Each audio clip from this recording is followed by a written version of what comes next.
இந்த மாதிரி மோர் குழம்பு வச்சு சாப்பிட்ருக்கீங்களா? தக்காளி மோர் குழம்பு.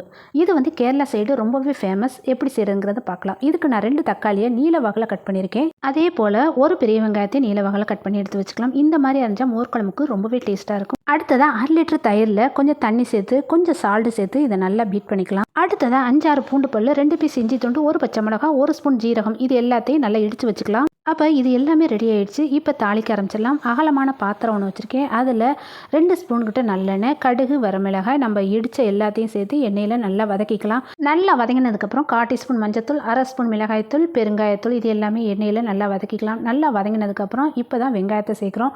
வெங்காயம் நல்லா வதங்கணும். ஓரளவுக்கு நல்லா வதங்கினதுக்கப்புறம் அரிஞ்ச தக்காளியை சேர்த்துக்கலாம்.